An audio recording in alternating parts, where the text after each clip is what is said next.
Dremora are a very peculiar species, selflessly serving the Daedric gods who rule in power above them. But there is one who seeks that power for himself.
Hey everyone, it's Area of Effect with another out-of-the-box build. This time, a Dremora. That's right, a Dremora here, and you know, it's always been one of my wishes to have the Dremora be a playable race. But this build helps bring that to life here. I think will make a lot of you guys happy. You get that Telvar purchase for the polymorph and out of the Imperial City. Throw it on a Sorc class with the Daedric Summoning and Dark Magic skill lines, you're good to go. But before we get into the build, I have an announcement to make to you guys, and that is that this will probably be my first build out of my last batch on ESO. For those of you who have stuck around my channel all this time, have given me so much feedback, good and bad, mostly good I hope, I thank you. I consider you guys my friends. You know, I've seen a lot of you out there playing in Battlegrounds, in Cyrodiil, and it's been a pure joy to have interacted with a lot of you guys and see some of my builds actually out there being used, sometimes even against me. But for those of you who have signed up for my channel because you love the, you know, the creative and cinematic introductions and the presentation of how I flow through my videos, do not worry, this is not the end of my channel. I've got big plans for my channel, and everything you loved about it when you signed up for it is still going to be a part of it. So as I turn the page into the next chapter of what Area of Effect has in store, I hope that you guys stick around and join me for it. Until then, I do have several more builds and several more videos to put out for the Waking Flame DLC. So before we get into this build breakdown, just know that you guys are truly the coolest. That you guys are this channel.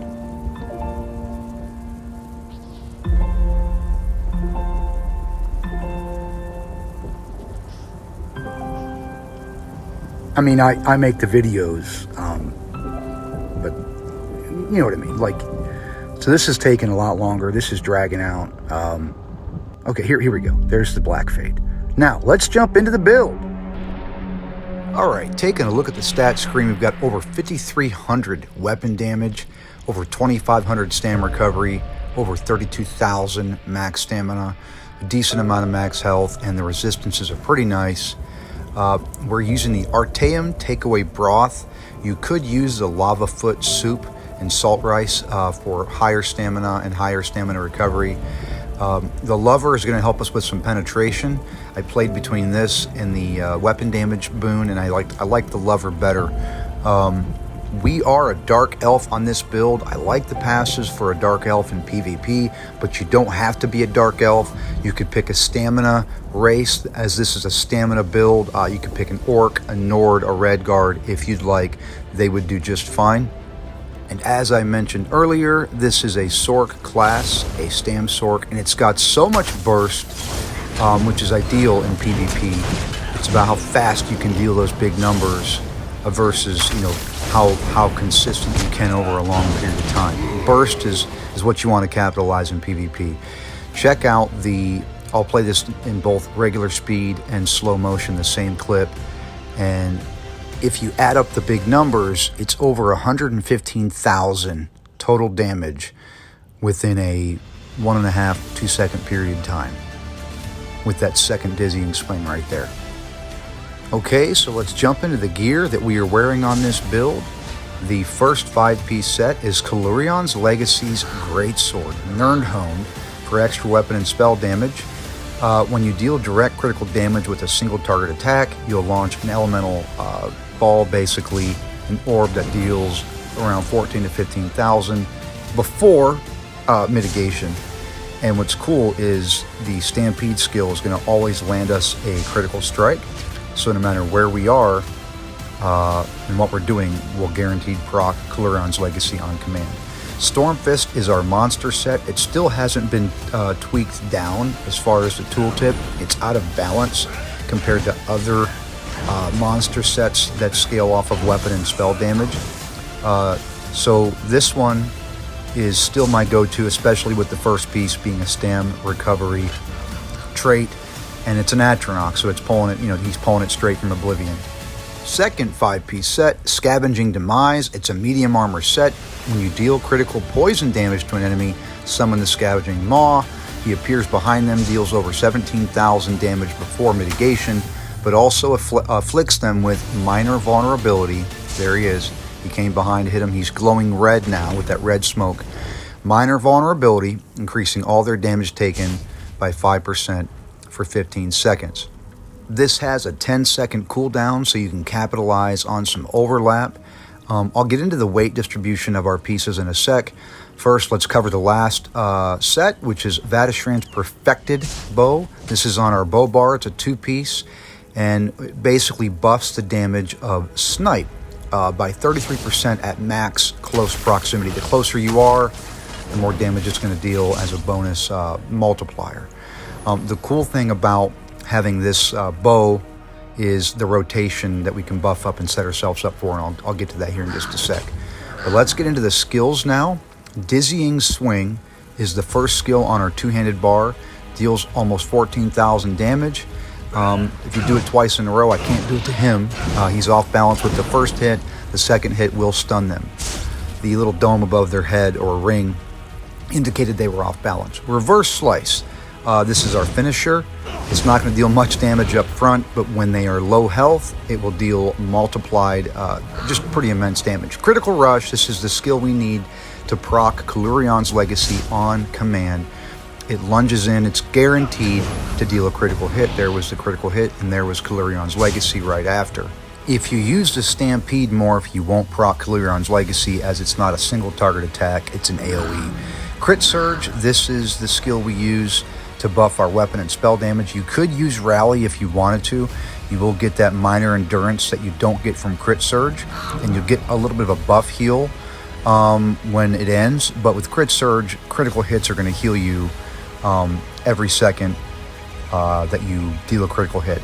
the last skill on this bar can either be Bound Aegis or Hurricane. Hurricane is going to give you major resolve and major ward and deal an AoE around you, as well as increase your speed and mobility. And Bound Aegis is going to give you minor resolve and minor ward, increasing your physical and spell resistance by 3,000 basically. But while having it slotted, a Daedric summoning ability slotted, you get to 20% stamina and health recovery. That allows us to slot Dawnbreaker on our two-handed bar. If you go with Hurricane, you lose that Daedric summoning ability, and the passives as a sort that you get for the stamina recovery and health recovery, you might want to slot the Adrenok.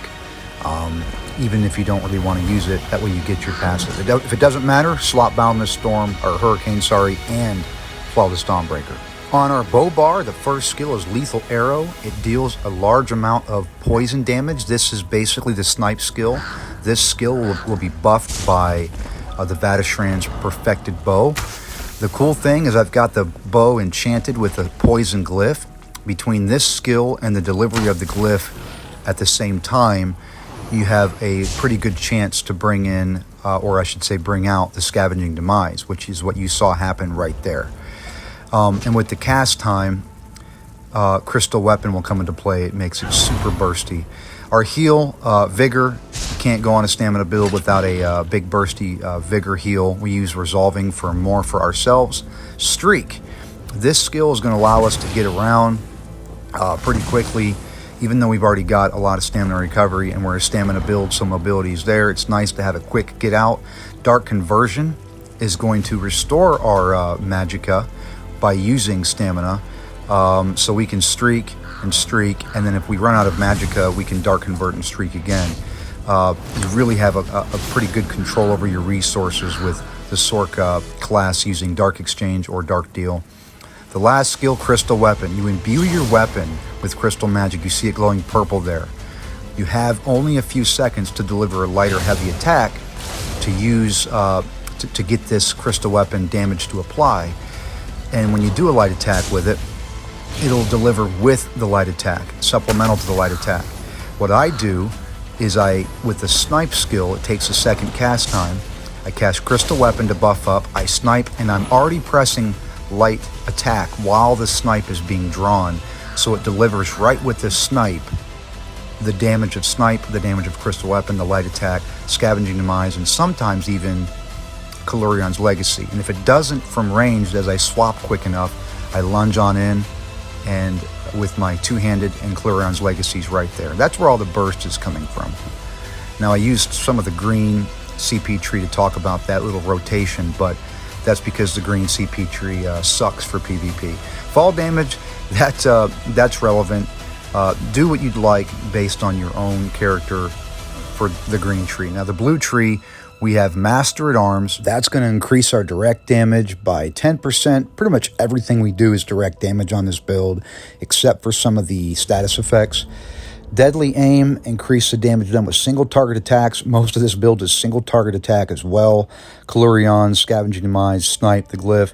Occult Overload. You can't be a Xivkyn Lord without some Oblivion damage. With the status effects we get from Snipe, Scavenging Demise, Minor Vulnerability, and Kalurion's Legacy's guaranteed status effect, that's going to apply a lot. Untamed Aggression, I feel like kind of universally you can't go wrong with this one for more weapon and spell damage. That's also going to help out our procs and buff our proc tooltips a good bit.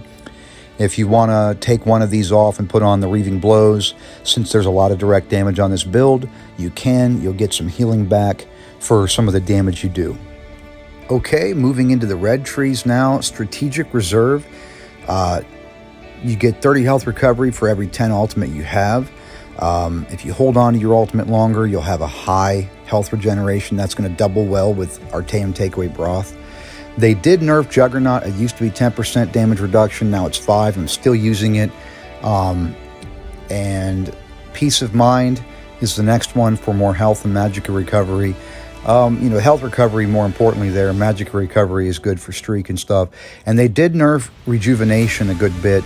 I think it was down from 150, now it's 90. I still use it though because it's a triple restoration. If you want to switch up one of these to go to max health or the physical and spell resistance, by all means, have at it. All right, well, that's going to wrap up this build video. I hope you guys enjoyed it. I've got several more I'm going to expedite out much quicker than I usually do. Very, very powerful builds. No, they're not with the Hrothgar set or Dark Convergence. I think those are so ridiculously broken. Right now, PvP is in a place it's never been. But these next several builds I'm talking about that I've got coming out are almost as equally broken, but so much more original and so much more fun. If you like this video and you guys want to see more, head on over to my channel. I've got plenty of builds and other ESO content. Throw me a like, subscribe if you will, and please feel free to share away. Dark Energy with Area of Effect signing out.